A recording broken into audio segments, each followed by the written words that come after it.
Hello students, कल हमने discuss किया था electricity chapter, concept of charge, current, potential difference. आज हम नेक्स्ट टॉपिक डिस्कस करेंगे, that is electric circuit.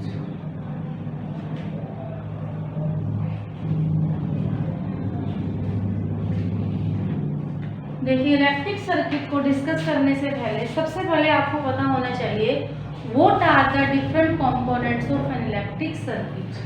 So what are the components of an electric circuit? अगर हम डिफरेंट कंपोनेंट की बात करें, आपने छोटी क्लासेस में सर्किट बनाए हैं, 7th 8th में आप बनाते थे, प्रोजेक्ट में मिलता था। आप सर्किट बनाने में क्या यूज करते थे? वायर, सेल या बैटरी, बल्ब, और उसके अगर आप ये देखो स्विच भी आप यूज करते। 3 या 4 कंपोनेंट मिला के आप, अब माना किसी इलेक्ट्रिशियन को मेरे घर में फिटिंग करनी है, ठीक है। अब फिटिंग करने से पहले इलेक्ट्रिसिटी का तो वो एक फ्रेम बनाएगा, एक नक्शा बनाएगा, वो एक मैप बनाएगा कि मुझे कहाँ पे किस तरह क्या सिस्टम लेना है, कहाँ बल्ब होगा। तो उसके लिए स्कीम होती है, तो उस स्कीम के लिए हमें कंपोनेंट के सिंबल पता होने जरूरी है। माना कंपोनेंट है ये, और ये क्या है इसके सिंबल्स। अगर हम बात करें, सबसे पहले सर्किट बनाना है आपको क्या चाहिए? वायर। First wire. अब वायर का सिंबल क्या होता है? दिस इज, ये जो हॉरिजॉन्टल लाइन दिख रही है, सीधी line, this is for wire. अगर वायर में कहीं जॉइंट है, माना मुझे बीच में क्रॉस करके दूसरी वायर उसमें जॉइंट देने के बाद दूसरा सर्किट में मुझे ट्रांसफर करना है करंट, तो इसके लिए क्या है? ये। अगर मैं माना ये सिंबल दिखा रही हूँ, इट मींस ये जो वायर है हॉरिजॉन्टल, इसमें से एक जॉइंट गया हुआ है दूसरे सर्किट को कनेक्ट करने के लिए या दूसरे गैजेट को कनेक्ट करने के लिए। अगर वायर है वो पास हो रही है, वायर पासिंग विदाउट कनेक्शन, यानी एक वायर पास हो रही है लेकिन कनेक्शन नहीं है, सिर्फ क्रॉस हो रही है वायर, तो उसके लिए आप कैसे दिखाएंगे? This is the symbol for wire passing without connection. अगर हम आगे जाएं, उसके बाद हमें क्या अरेंज करते हैं? सेल या बैटरी। तो सेल का सिंबल आपने पढ़ा है, this is the symbol for cell.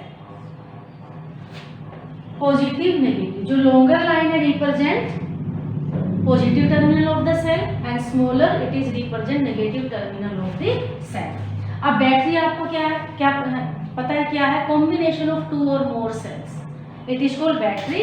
अगर हमें करंट की सप्लाई ज़्यादा चाहिए तो सेल से काम नहीं होता है, कम वो करेगा सप्लाई, तो हम क्या करते हैं? 2-3 सेल को आपस में कनेक्ट करते हैं, दिस इज कॉल्ड बैटरी। और what is the symbol for battery? 1 cell, 2 cell and 3 cell. माना मैंने 3 सेल की बैटरी ली है, so this is for battery. ये बैटरी का सिंबल है, ठीक है। हमने वायर ले ली, उसके जॉइंट भी देख लिए। अब बात आती है क्या? इलेक्ट्रिक बल्ब चाहिए। माना मुझे एलईडी चाहिए, इलेक्ट्रिक बल्ब की बात करते हैं, इलेक्ट्रिक बल्ब, ठीक है। उसका सिंबल आता है ये, this is the symbol for electric bulb. Clear? उसके बाद हमने माना स्विच भी चाहिए हमें, तो स्विच अगर ऑफ की कंडीशन है, ठीक है, तो स्विच के लिए हम 2 सिंबल यूज करते हैं। माना ये लाइन है और ये लिया है, ये स्विच का सिंबल है, ठीक है। या this is the symbol for switch off condition. अगर ये कंडीशन है किसी सर्किट में, it means it is switch off condition and this is also switch off condition. अगर स्विच क्या है? ऑन कंडीशन में, तो उस केस में क्या करेंगे? इस वायर को हम यहाँ, और यानी अगर कहीं पे ये ओपन है, दोनों ओपन है, सर्किट इनकम्प्लीट है, अभी मैं डिस्कस करती हूँ, और ये क्या? स्विच ऑन की कंडीशन है। उसके बाद हम क्या करेंगे? हम रेसिस्टेंस भी यूज करेंगे। तो रेसिस्टेंस के लिए सिंबल क्या है? ये जो मैं दिखा रही हूँ zigzag line, this is for fix resistance, ठीक है। रेसिस्टेंस है, रेसिस्टेंस हम डिस्कस करेंगे ओम्स लॉ में, ठीक है। उसके बाद क्या है? Variable resistance. वेरिएबल का मतलब आपको पता है, मैथ्स में यूज करते हैं आप। वेरिएबल रेजिस्टेंस का मतलब क्या है कि जिसकी वैल्यू को हम कम या ज़्यादा कर सकें, हर बार वैल्यू चेंज हो जाए। तो सिंपल इसी रेजिस्टेंस में अगर आपको ये एरो की नजर आ रही है, it means it is called for variable resistance. ठीक है, उसके बाद एक होता है rheostat resistance.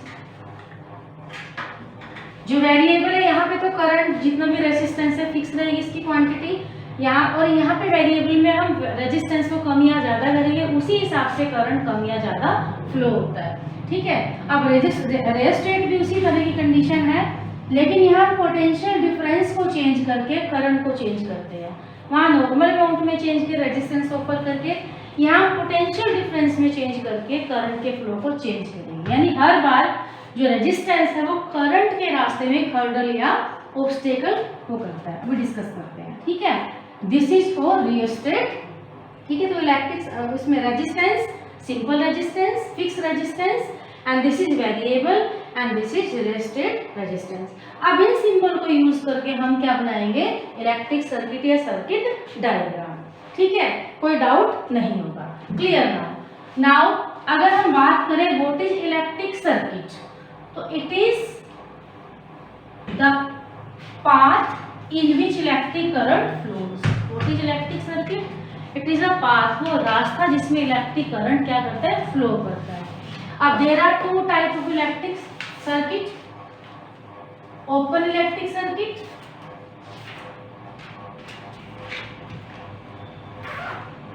open electric circuit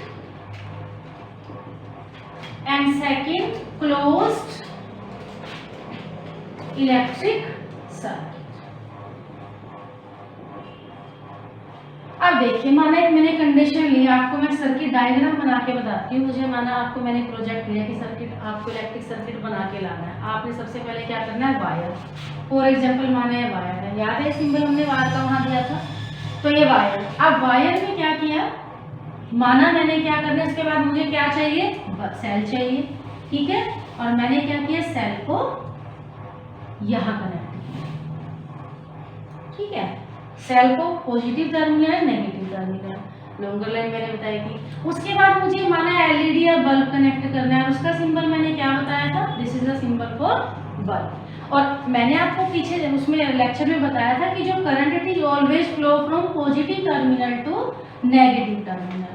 अब माना मुझे यहाँ पे एक स्विच भी यूज करना है, और याद रखना जब भी आप इसको कनेक्ट करेंगे, बल्ब के भी दो टर्मिनल होते हैं, पॉजिटिव और negative.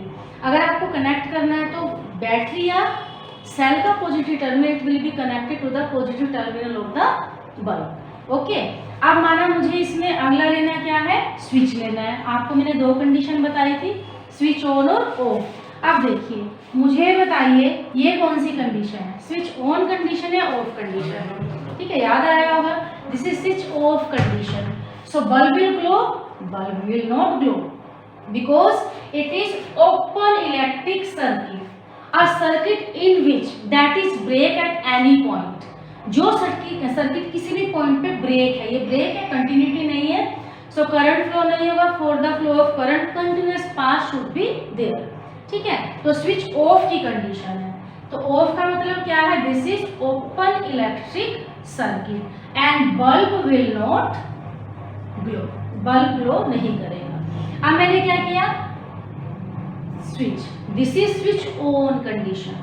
Okay, in this condition bulb will glow. So now it is closed electric circuit. A closed electric circuit में bulb will glow. Okay, closed electric circuit. And this is called circuit diagram. अगर इसको मैं कहूँ circuit diagram है, अब माना किसी, मैंने आपको बता दिया इलेक्ट्रिशियन को फिटिंग करने, तो उस केस में वो सर्किट डायग्राम को यूज करेगा और उसी हिसाब से फिटिंग देगा कि उसको कहाँ पे कौन सा गैजेट और किसके लिए कौन सा स्विच उसने सेट करना है। ठीक है, क्लियर। तो this is circuit diagram and दो two type of circuit are there, open and closed. अब now Ohm's law, Ohm's law हमने करना है। ओम्स लॉ क्या है, it is given by a scientist George Simon Ohm. मैंने आपको पीछे लेक्चर में बताया था कि अगर किसी भी सर्किट में, किसी भी कंडक्टर में पोटेंशियल डिफरेंस अगर ज़्यादा है तो डिपेंड करता है उतना ही करंट उसमें फ्लो होगा। पोटेंशियल डिफरेंस अगर कम है तो करंट भी कम फ्लो होगा। यानी यही रिलेशनशिप ही establish a relationship between potential difference between 2 point of a conductor in a circuit and current flowing through it. उन्होंने क्या दिया, उसके बीच में रिलेशन दिया। ही सेड कि temperature remains constant, mean physical condition such as temperature remains constant, then current flowing in a conductor directly proportional to the potential difference in the between the 2 point of a conductor। यानी उसने अगर हम उसको equation की form में कहें तो उन्होंने कहा I proportional V, मीन्स अगर करंट बढ़ा है इट मीन्स पोटेंशियल डिफरेंस भी बढ़ा है। अगर पोटेंशियल डिफरेंस हाई है तो करंट भी हाई है, पोटेंशियल डिफरेंस कम होगा तो करंट भी कम हो जाएगा। तो this is called ohms law. और डायरेक्टली प्रोपोर्शनल का आपको मतलब पता है, अगर माना का A डायरेक्टली प्रोपोर्शनल B तो A बढ़ेगा तो B भी बढ़ेगा। ठीक है, अगर मैं कहती हूँ A inversely proportional B, it means अगर B बढ़ेगा तो A घटेगा। इनवर्स का मतलब उल्टा, अपोजिट। ओके, अब अगर मैं यहाँ पे जाती हूँ तो इस इक्वेशन को उन्होंने रिलेशन दिया, दिस इज ओम्स लॉ। अब आपको पता है कि जब भी आपने ग्रेविटेशन चैप्टर किया, जब भी हम क्या करते हैं, कोई कांस्टेंट प्रोपोर्शनल साइन हटाते हैं तो कोई कांस्टेंट प्रोपोर्शनल आता है। अगर मैं प्रोपोर्शन हटा के इक्वल लगाती हूँ तो दिस इज आर वी, या अगर मैंने कहा V proportional I then V is equal to R I. Clear? And R it is called, it is constant proportionality and it is also called resistance of the conductor। ये क्या कहलाता है? resistance of the conductor। I क्या है here? I it is current flowing through the conductor। V क्या है? potential difference। और R क्या है? resistance of the conductor। ठीक है, अब आप कहिए resistance क्या होता है? it is the obstacle और hurdle offered by a conductor in the path of current। यानी जिस कंडक्टर में करंट पास हो रहा है तो वो कुछ रेजिस्टेंस ऑफर करता है। रेजिस्टेंस का मतलब माना जैसे आप ग्राउंड में क्या करते हैं, रेस करते हैं, अगर फ्री फ्लो में आप दौड़ रहे हैं तो ठीक है, अगर बीच में कोई आपके जैसे हर्डल रेस आप करते हो, रुकावट आ गई, ऑब्स्टेकल, आपकी स्पीड कम हो जाती है। तो सेम है resistance is the obstacle means रुकावट in the path of current, it is called resistance. और ऐसा यूनिट क्या है? इट इज, क्योंकि जॉर्ज साइमन ओम ने इसको एस्टेब्लिश किया था, तो ऐसा यूनिट क्या है इसकी? It is ohm. क्लियर? अगर मैं इस रिलेशन की बात करूं, अब जैसे हमने क्या कहा, I प्रोपोर्शनल V, तो I is equal to proportional sine theta constant आ गया, या V प्रोपोर्शनल I बात एक ही है। अगर मैं यहाँ पे R को, यहाँ आ जाइए, V is equal to R into I। अगर मैं R देखती हूँ तो R का फॉर्मूला I कहाँ चला जाएगा? V के नीचे, R is equal to V upon I। This is one formula. अगर आपको पोटेंशियल डिफरेंस दे दिया है, करंट दे दिया है I, then you can calculate the resistance of the conductor। अब अगर मैं करती हूँ कि V क्या हो जाएगा? Cross multiply R I। अगर मैं कहती हूँ कि I, तो I क्या हो जाएगा? V upon R। ये तीन केस बन रहे हैं, लेकिन होता क्या, कई बार हम भूल जाते हैं कि क्या फॉर्मूला था, उल्टा कर जाते हैं तो प्रॉब्लम हो जाएगी। अब इस ट्रायंगल पे ध्यान दीजिए। आपने टॉप में क्या लेना है? V। फॉर्मूला लर्न करने की कंडीशन है, यहाँ पे आपने साइड में लिया I और यहाँ क्या लिया R। अब माना आप ये भूल गए हो, आपको ये तो पता है ओम्स लॉ। अब मैंने क्या किया, V के ऊपर फिंगर रखी, तो V means I R, V is equal to I R, so V is equal to R I R। अब मैंने क्या किया, I के ऊपर फिंगर रखी, यानी I is equal to V upon R, I is equal to V upon R। अब मैंने क्या किया, R के ऊपर फिंगर रखी, R के ऊपर फिंगर रखी, तो R क्या रिप्रेजेंट करता है? V अपॉन I, तो R is equal to V upon I। आप इस ट्रायंगल से भी इस फॉर्मूले को लर्न कर सकते हैं। जब आगे कॉम्बिनेशन आएगा सीरीज और पैरेलल, उसमें आपको इन फॉर्मूलेस को अप्लाई करना पड़ेगा, इसलिए ध्यान से आप इसको समझें। ठीक है, तो रेजिस्टेंस क्या है? It is obstacle in the path of current. ऐसा यूनिट क्या है? Ohm. Okay, and these are the formulas to calculate. अगर आपको V दिया, I दिया, R कैलकुलेट कर लेंगे, RI दिया है तो V कैलकुलेट कर लेंगे, और VR दिया है तो I कैलकुलेट कर लेंगे। ठीक है, this is Ohm's law. Okay, अब अगर मैं बात करूं ओम्स लॉ, अगर हमने क्या कहा है कि V प्रोपोर्शनल I, अगर हम इसको ग्राफ में करें, माना आपको पोटेंशियल डिफरेंस और I दिया हुआ है, तीन कंडीशन है, माना कंडीशन यहां ले लेते हैं, पोटेंशियल डिफरेंस और I।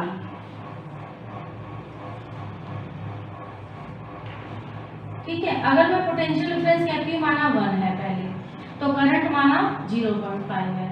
उसके बाद पोटेंशियल डिफरेंस अगर 2 आता है तो करंट कितना हो जाता है? 1 हो जाता है। अगर पोटेंशियल डिफरेंस बढ़ के 3 हो जाता है तो करंट आ जाएगा 1.5। अगर मैंने 4 किया तो करंट हो जाएगा 2। यानी यहाँ पे क्या ओम्स लॉ कह रहा है कि जितनी अमाउंट में देखिए पोटेंशियल डिफरेंस इंक्रीज हो रहा है, उसी अमाउंट में करंट भी इंक्रीज हो रहा है। पोटेंशियल डिफरेंस 1 था तो करंट माना 0.5 था, पोटेंशियल डिफरेंस हमने क्या 2 कर दिया तो करंट भी डबल हो गया। ठीक है, अगर हमने 1 पॉइंट बढ़ाया तो उसी पॉइंट में, उसी अमाउंट में बढ़ता है। अगर हम इस सिचुएशन को लेके ग्राफ प्लॉट करेंगे, ठीक है, माना आपने ये V लिया, ये I लिया, so it will be always a straight line. अगर ओम्स लॉ को वो फॉलो कर रहा है so it will be become a straight line. ठीक है, अगर वो स्ट्रेट लाइन रिप्रेजेंट हो रही है it means it is following the Ohm's law. अगर माना कई बार आपको क्वेश्चन पूछ लिया जाता है, आपको ग्राफ दे दिया, plot the graph and tell on the basis of graph it is following Ohm's law or not, तो क्या करेंगे? अगर वो आप ग्राफ प्लॉट के, ग्राफ आपने मोशन चैप्टर में भी किया है, पहले कर चुके हैं आप, छोटी क्लासेस में भी किया है 7th 8th में, तो अगर वो स्ट्रेट लाइन आती है इट मींस वो जो टेबल है वो ओम्स लॉ को फॉलो कर रही है। अगर स्ट्रेट लाइन नहीं आती है तो वो कंडीशन ओम्स लॉ को फॉलो नहीं कर रही है। ठीक है, क्लियर? तो हमेशा स्ट्रेट लाइन आएगी तो इट मींस ये ओम्स लॉ को फॉलो कर रही है। अब देखिए कुछ कंडक्टर है, अब अगर हम कहते हैं टेम्परेचर चेंज होगा तो ओम्स लॉ भी, उन्होंने कहा डेफिनेशन में कह रहा है कि physical condition such as temperature remains constant. अगर टेम्परेचर घटेगा बढ़ेगा तो ओम्स लॉ फॉलो नहीं करेंगे। तो उसके बेस पे कुछ कंडक्टर हैं जो ओम्स लॉ को फॉलो करते हैं। Conductor that follow Ohm's law they are called ohmic conductors या ओमिक रजिस्टर्स, एंड रजिस्टर और conductor that do not follow Ohm's law they are called non ohmic conductors. यानी ohmic conductors क्या है? They follow Ohm's law, वो follow करते हैं। सच है, जैसे मेटल्स हैं, ठीक है, ये जो मेटल्स हैं मोस्टली, जैसे अब मेटल की बात आप करो, इलेक्ट्रिक बल्ब है, ठीक है, इसी तरह माना फैन है, और ये क्या करते हैं? ओम्स लॉ को फॉलो करते हैं। लेकिन कुछ नॉन ओमिक कंडक्टर भी होते हैं जो ओम्स लॉ को फॉलो नहीं करते हैं, जैसे CFL हम यूज करते हैं घर में, ठीक है, LED यूज करते हैं। ये क्या है? They are non ohmic conductor, so they do not follow Ohm's law. ठीक है, तो यानी जो फॉलो करते हैं वो क्या है? Ohmic conductor. That do not follow they are non ohmic conductor. ठीक है, नाउ रेजिस्टेंस मैंने आपको बता दिया, R से रिप्रेजेंट करते हैं, ऐसा यूनिट क्या है? इसकी ओम है। अब है फैक्टर्स ऑन विच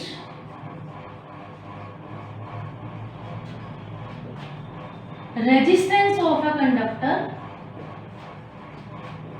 डिपेंड्स। ये 2 नंबर का क्वेश्चन इंपॉर्टेंट है, ये पूछा जाता है, तो 2 नंबर में पूछ लिया, 1 नंबर में कोई 2 कंडीशन। फर्स्ट किस पे डिपेंड करता है? Length of the conductor.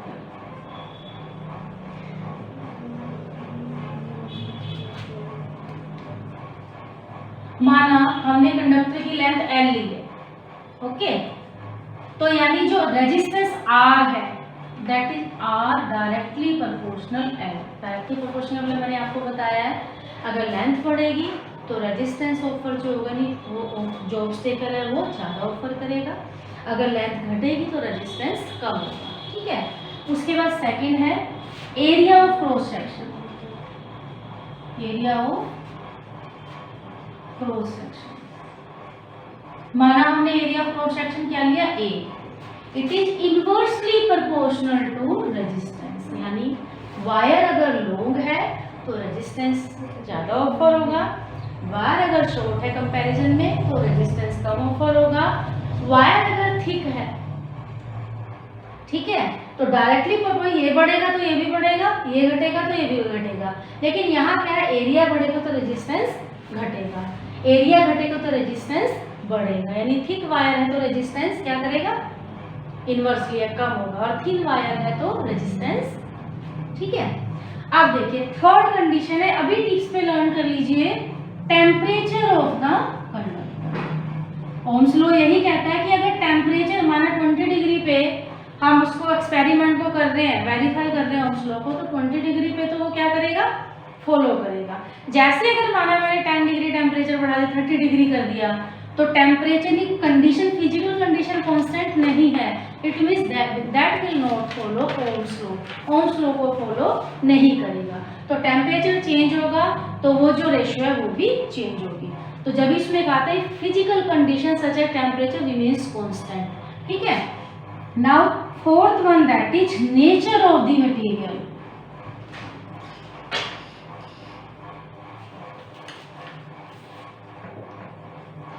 अब नेचर समझिए, कल भी मैंने थोड़ा डिस्कस किया था, अगर हम सबस्टेंस को कंडक्टिविटी के बेस पर डिवाइड करें तो some are conductors, some are insulators and some are semiconductors.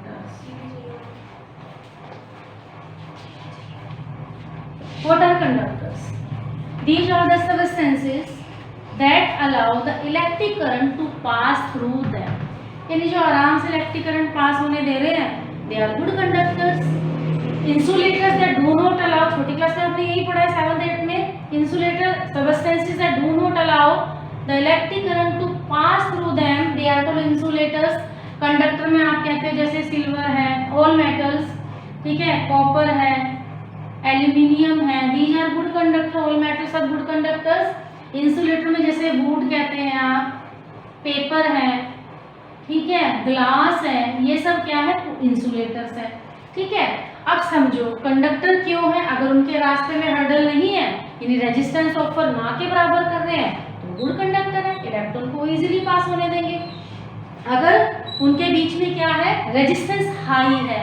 अब समझिए रेजिस्टेंस हाई का मतलब क्या है, माना ये कॉपर वायर है, मैंने आपको कल पिछले लेक्चर में बताया था कि इसके अंदर किसकी बनी है, मेटल की बनी है। मेटल क्या है, वायर है, और किसकी बनी, एटम्स की बनी है।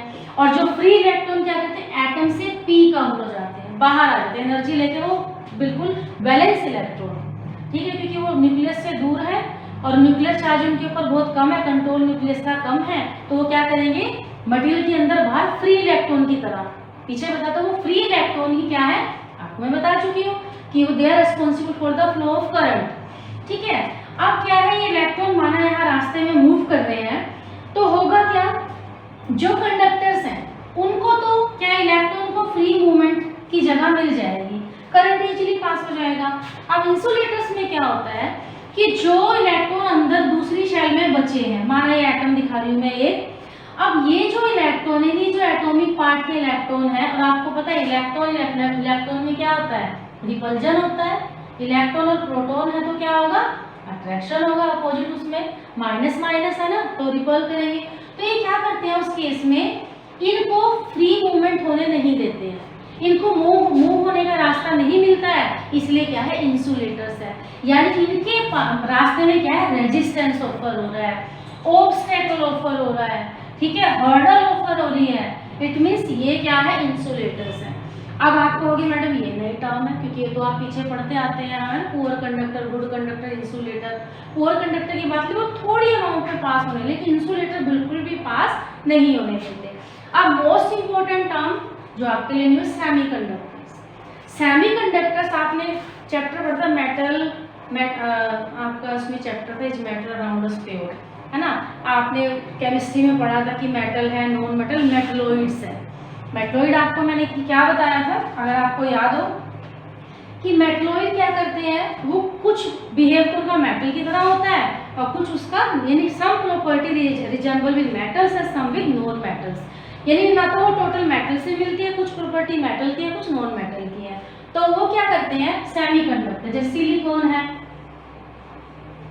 जर्मेनियम है, ठीक है, ये सारी जो है दीज आर मेटलॉइड्स और ये सेमीकंडक्टर है। याद रखना, अगर ये लो, मैंने कहा टेम्परेचर, अगर टेम्परेचर लो है तो ये क्या है, पुअर कंडक्टर की तरह काम करता है। कौन, सेमीकंडक्टर्स।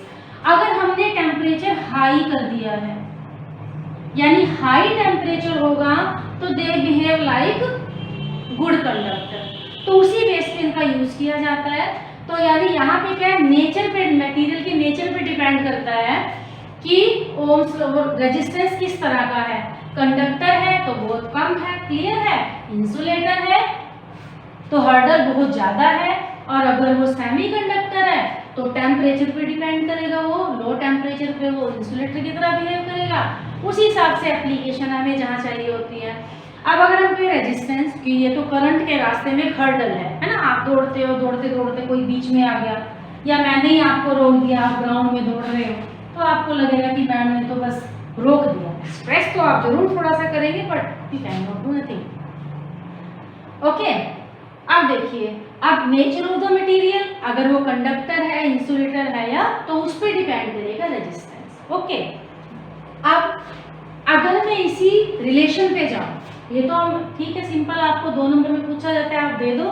अगर मैं इस रिलेशन को उठाती हूँ तो देखिए, मैंने क्या कहा, R प्रोपोर्शनल L है ना। अब मैंने इसको, ये सेम कॉमन कंडीशन है, तो R प्रोपोर्शनल L के है, इनवर्सली प्रोपोर्शनल A के है, तो ये कंडीशन वही है ना। तो R proportional L upon A, इसका मतलब मैंने क्या कहा, फिर प्रोपोर्शनल साइन है। अब प्रोपोर्शनल साइन हटेगा तो क्या आएगा, R इज इक्वल टू कोई कांस्टेंट आएगा। ये छोटा सा जो P मैंने लिखा है, it is proportionally constant, that is called resistivity. अगर मैं कहूं R क्या है, रेसिस्टेंस, A क्या है, एरिया है, किसका, उस वायर का एरिया जिसका हम यूज कर रहे हैं। L क्या है, length of the wire, area of cross section या एरिया ऑफ वायर, यानी thickness of wire, and length of wire, और rho it is called resistivity.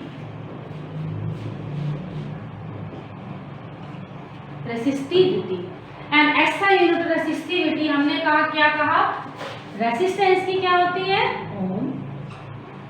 Area क्या आपको पता ही है, मीटर स्क्वायर, लेंथ क्या है, मीटर, और रो की SI यूनिट है ओम मीटर। अब आप कहोगे कि ओम मीटर कैसे है, चलिए देखते हैं ओम मीटर कैसे है। माना हमने कोई ऐसी वायर ली है जिसकी लेंथ क्या है, 1 मीटर, और एरिया उसका कितना है, 1 मीटर स्क्वायर, ठीक है। अब हमने क्या किया, पहले आप इसको, पहले यहाँ आते हैं, हमने क्या करना है, माना मेरे पास रो दे दिया, मुझे रेसिस्टिविटी दे दिया, लेंथ दे दिया, एरिया दे दिया, मैंने रेसिस्टेंस निकाल लेना है। अब माना मुझे R दे दिया, L दिया, A दिया, और रेसिस्टिविटी कैलकुलेट करनी है। तो देखो, मुझे रेसिस्टिविटी को अकेले छोड़ना है, रो को अकेले छोड़ना है, तो आपने क्या किया, क्रॉस किया, यानी rho is equal to R into A, और L कहाँ आ जाएगा, नीचे, समझ रहे, समझो, रो को अकेला छोड़ा, R इंटू A, मैंने इधर ले लिया R इंटू A, और L ऊपर है तो यहाँ क्या करेगा, क्रॉस होके नीचे आ जाएगा, ठीक है। अब समझो, मैंने क्या कहा, एरिया कितना है, पहले R लो, R तो हमें नहीं दिया, माना लेंथ कितनी दी है, 1 मीटर, तो L क्या हो जाए, सॉरी A हो जाएगा, R है ना, A कितना है, 1 मीटर, तो मैंने क्या किया, 1 मीटर इसको, ठीक है। अब लेंथ नीचे L है, तो L कितना दिया, 1 मीटर। अब समझिए, आपने क्या किया, मीटर को इससे मीटर स्क्वायर से कैंसिल करोगे तो क्या बचेगा, P is equal to R into metre, और R की यूनिट क्या है, यहाँ लिख रही हूँ, कभी आपको नजर ना आए, P is equal to R into metre, और R की यूनिट क्या है, SI unit, it is ohm, तो रो की क्या हो जाएगी, ओम मीटर, ठीक है। अगर मैं इसी चीज को यहाँ पे हाईलाइट करती हूँ, SI यूनिट समझ आ गई, इसी तरह वैल्यू रखेंगे, यहाँ आ जाइए। मैंने क्या कहा, जब किसी वायर की लेंथ यूनिट हो जाती है। 1 मीटर है, एरिया 1 मीटर स्क्वायर है। तो जब हमने ये वैल्यू रखी, हमारे पास resistance that is equal to rho. क्यों, कैसे, L अपॉन A था, L भी 1, L की जगह भी मैंने क्या किया 1 रख दिया और A की जगह भी 1। आपको जब हम वैल्यू पुट करते हैं तो यूनिट नहीं लगाते, तो 1 से 1 कैंसिल। तो रेसिस्टिविटी किसके बराबर हो रही है, रेजिस्टेंस के। अब मैंने रेजिस्टेंस क्या कहा, इट इज द ऑब्स्टेकल और hurdle offered in the path of current in a conductor. ठीक है, अब रेसिस्टिविटी की डेफिनेशन आती है कि define resistivity and what is the SI unit of resistivity. अब देखिए डिफाइन, ध्यान से देखिए, ये आपको समझ आ गया है। R is equal to P कब resistivity is equal to the resistance of a conductor, किस conductor, whose length is 1 meter and area of cross section is 1 meter square. I am repeating again, what is resistivity? Resistivity is the resistance of a conductor or wire whose area is 1 meter square and length is 1 meter. Okay, and what is the SI unit? It is SI unit of resistivity, it is ohm meter. Okay, now this is sufficient for today. Thank you and have a nice day.